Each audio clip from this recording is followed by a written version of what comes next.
Le développement personnel est à la mode. Les stages, les formations et les programmes foisonnent.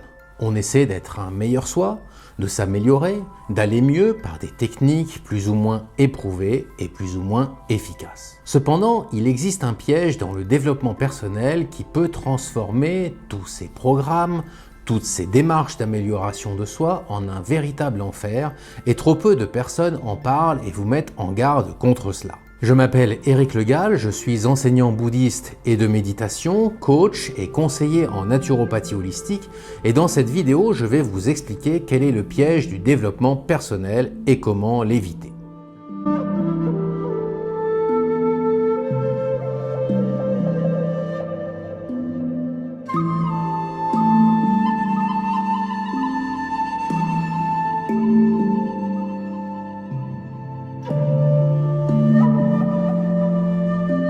Le problème majeur de notre société occidentale est que la plupart des personnes ont une image très dévalorisée d'elles-mêmes. Cette identité est faite de culpabilisation et d'une avalanche de jugements imposés par l'extérieur et souvent intériorisés dès la plus petite enfance. Cette internalisation de normes sociales, morales, économiques ou autres fait le bonheur et le succès des vendeurs de programmes de développement personnel.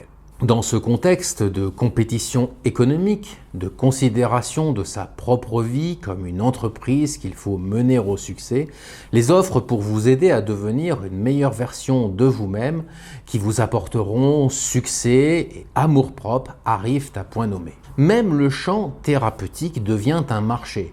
On ne suit plus seulement une thérapie pour aller mieux, mais pour mieux s'insérer dans ce monde de compétition de tous contre tous, pour trouver un équilibre dans un monde fondamentalement déséquilibré. Alors, je veux ouvrir ici, avant de continuer mon propos, une parenthèse. Les programmes de développement personnel ne sont ni bons ni mauvais en soi. C'est l'usage que l'on en fait qui est problématique. N'importe quelle technique ou n'importe quel entraînement spirituel, même le plus élevé et le plus traditionnel, peut devenir un enfer en étant mal utilisé, détourné ou instrumentalisé. Ceci étant dit, je reviens à mon propos. Finalement, ce qui est problématique, c'est l'image dévalorisée que l'on a de soi-même et qui est la base du chemin de développement personnel.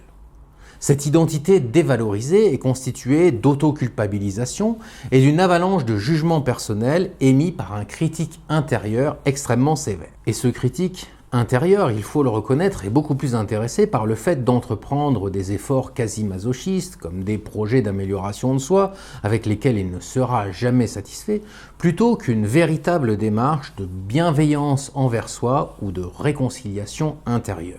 Ce critique intérieur nous enferme davantage dans le sentiment d'être déficient pour plusieurs raisons.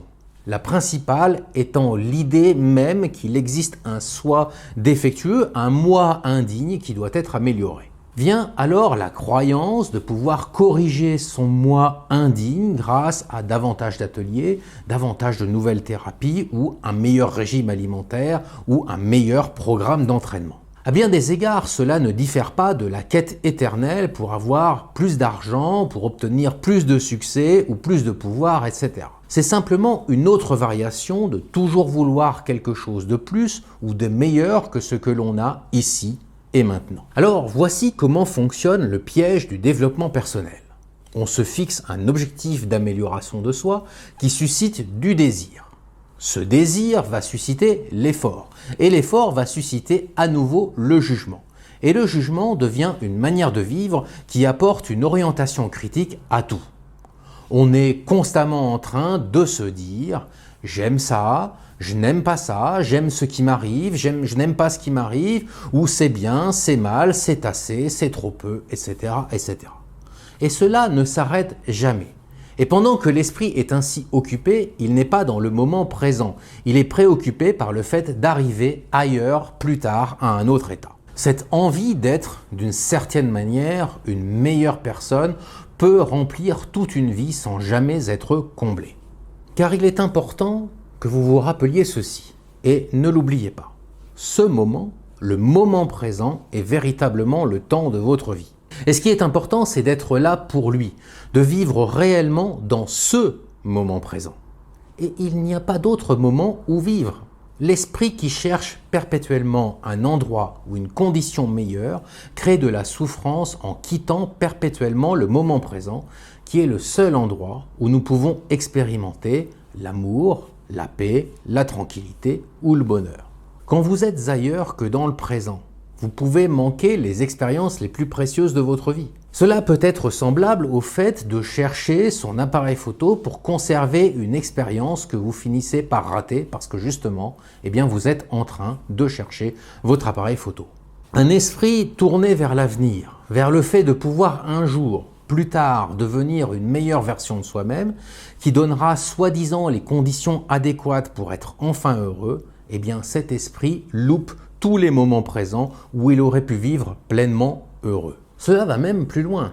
L'esprit qui est concentré sur un certain objectif, même si cet objectif est atteint, demeure en quête éternelle et mesurera ensuite comment la nouvelle condition obtenue se compare au passé, restant perpétuellement occupé par le passé et par l'avenir et donc jamais réellement dans le moment présent. L'esprit critique peut toujours trouver quelque chose qui ne va pas tout à fait bien, surtout lorsqu'il observe à partir de cette chose nébuleuse que l'on appelle le moi. Nous avons toujours tendance à adopter les normes selon lesquelles nous nous jugeons en regardant autour de nous et en nous comparant aux autres. Mais si l'on considère le nombre de milliards de personnes sur cette planète, on peut voir que c'est une proposition sans issue. Il y aura toujours quelqu'un de plus mince, en meilleure forme, plus sympathique, plus accompli, plus attirant, plus populaire, bref, toujours quelqu'un de mieux que vous. Prendre conscience que ce que vous faites avec votre esprit et de ces comparaisons peut vous aider à comprendre combien de souffrance est causée par ce flux incessant de jugement et par la violence de l'autocritique que vous vous portez. Vous pouvez détester votre ventre et vouloir vous en débarrasser, ou mépriser la manière dont vous reculez et ne dites pas vraiment ce que vous pensez. Mais détester et critiquer des aspects de vous-même ne fait qu'engendrer davantage de souffrance. C'est comme une stratégie militaire qui serait basée sur l'idée que la guerre peut apporter la paix, que si vous pouviez pulvériser le moi insuffisant en morceaux, ou peut-être simplement menacer de le faire, vous vous sentiriez enfin bien avec vous-même et en paix. Cette manière de penser va graver de véritables routes neuronales de souffrance profondément inscrites dans votre cerveau et va teinter vos pensées de récits sur ce qui ne va pas chez vous et sur la nécessité de vous améliorer. Alors, il faut ici dissiper un malentendu. Vivre dans le moment présent ne signifie pas que vous abandonnez vos projets ou vos obligations, comme par exemple de devoir payer ses crédits, vouloir un meilleur job, de meilleures conditions de vie pour sa famille ou perdre les quelques kilos que l'on a en trop. Cela signifie en revanche être ancré dans l'ici et maintenant tout en travaillant sur ses aspirations. Mais ces aspirations ne constituent plus la base d'un jugement sempiternel sur soi-même, elles sont simplement une boussole qui nous oriente tout en restant sur notre chemin présent à chaque pas. Plutôt que de chercher à produire un meilleur soi, avec tout ce que cela engendre de problèmes, il est possible d'utiliser cette énergie à développer la pleine présence et la bienveillance envers soi-même. Vous pouvez commencer par réaliser que le contentement est la plus grande des richesses et que ni l'argent ni les biens matériels ne peuvent l'acheter. Être satisfait de qui vous êtes est le plus grand des trésors. Le chemin vers la paix ne passe jamais par la guerre et le chemin vers le bonheur ne passe jamais par la haine. La paix est le chemin vers la paix et le bonheur provient du bonheur. Si vous souhaitez que la bienveillance grandisse dans votre vie, pratiquez la bienveillance et d'abord envers vous-même. En revanche, si vous voulez que la critique prospère dans votre vie, pratiquez la critique, soyez dur envers vous-même, essayez de vous améliorer. C'est simple vraiment. Votre attitude est l'eau de votre vie. Vous pouvez favoriser des moments d'insuffisance, des sentiments dévalorisants en vous blâmant et en vous critiquant, ou vous pouvez favoriser des sentiments de bonheur et de bien-être en versant de la bienveillance envers vous-même. Vous pouvez chercher à développer un meilleur soi et ainsi être malheureux toute votre vie de votre condition ou chercher à apprécier votre condition, votre vie ici et maintenant. La qualité de votre attitude est influencée par de nombreuses choses, mais surtout par votre humeur et votre orientation face à la vie elle-même. Si vous avez une orientation critique, vous trouverez d'innombrables choses à critiquer et vous pourriez vous retrouver piégé dans le cycle perpétuel de l'amélioration de soi pendant une grande partie de votre vie. En revanche, si vous avez une orientation bienveillante, vous découvrirez de nombreuses opportunités de satisfaction au quotidien et pourriez trouver la liberté et le bonheur dans votre vie dès maintenant. La bienveillance envers soi-même peut croître même lorsque vous vous occupez de votre douleur et de vos blessures, ou même lorsque vous réfléchissez aux erreurs que vous avez commises par le passé et qui vous ont fait mal ou qui ont heurté d'autres personnes. Et cette bienveillance vous offre la voie de la réconciliation avec vous-même et avec votre passé. De petites erreurs comme oublier quelque chose en faisant ses courses, ou de plus grandes erreurs comme avoir blessé une personne qui vous est chère, peuvent devenir des occasions pour vous de croître un peu plus en bienveillance envers vous-même et en réconciliation intérieure. C'est simple en somme. On développe la bienveillance en pratiquant la bienveillance envers soi au quotidien, tout comme un pianiste devient plus compétent en pratiquant le piano. Alors oui, il ne faut pas se voiler la face. Sur cette voie vers la bienveillance, il y a des larmes à verser, ainsi que des erreurs embarrassantes et parfois des choix honteux dont il faut assumer la responsabilité.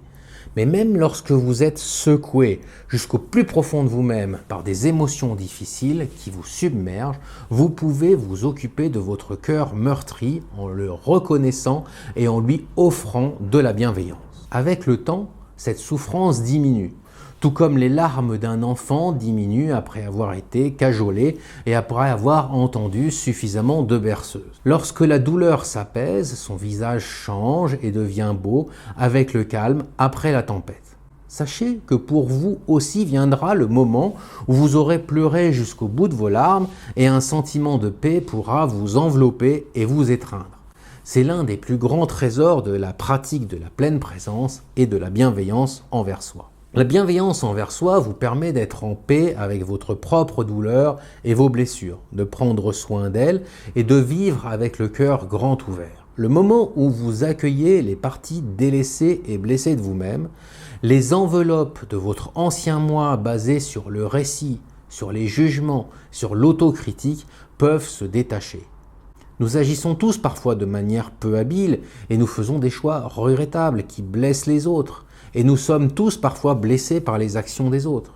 Mais plutôt que de repousser nos pensées et nos sensations à propos de ce qui nous arrive, sur la base d'un jugement, c'est bien, c'est mal, c'est agréable, c'est désagréable, et plutôt que d'essayer de corriger quoi que ce soit ou qui que ce soit, contentez-vous d'être avec les pensées et les sentiments qui surgissent en vous avec curiosité et reconnaissance et laissez-les être. En pratiquant ainsi la bienveillance, l'intention est d'être ouvert à toutes vos pensées, à toutes vos émotions et à toutes vos sensations, de laisser tous les flux de perception circuler en vous sans entrave. C'est une pratique d'être avec vous-même, tel que vous êtes. Et, avouons-le, c'est un chemin de vie bien plus joyeux et heureux que le développement personnel. Alors croyez-moi, vous êtes déjà parfait, simplement vous ne le voyez pas. Vous avez déjà tout pour être heureux, mais vous ne le comprenez pas. Cela ressemble à cette histoire indienne traditionnelle d'un homme très pauvre, à qui on a prédit qu'il va trouver un joyau qui le rendra riche. Après avoir entendu le devin, il part et arpente l'Inde entière à la recherche de ce joyau. Exténué et n'ayant rien trouvé, il revient chez lui. Et un jour, en rangeant sa modeste hutte, il découvre que ce joyau, ce trésor, était en fait caché sous son lit. Le développement personnel vous propose un voyage sans fin pour vous trouver et vous y exténuer. La pleine présence et la bienveillance envers vous-même vous montrent que ce que vous cherchez depuis toujours est en fait caché en vous et qu'il n'y a rien à faire pour le trouver ni rien à améliorer pour l'obtenir. C'est le sens de la libération profonde. Alors, j'ai envie de vous souhaiter un bon retour vers vous-même. Si vous voulez, vous aussi, revenir vers vous-même plutôt que de vous exténuer sur une voie de développement personnel sans fin, n'hésitez pas à me contacter grâce au lien qui se trouve en description de cette vidéo. Et nous verrons ensemble comment je peux vous aider à trouver la paix, la liberté et la reconnexion profonde avec bienveillance et dans la présence.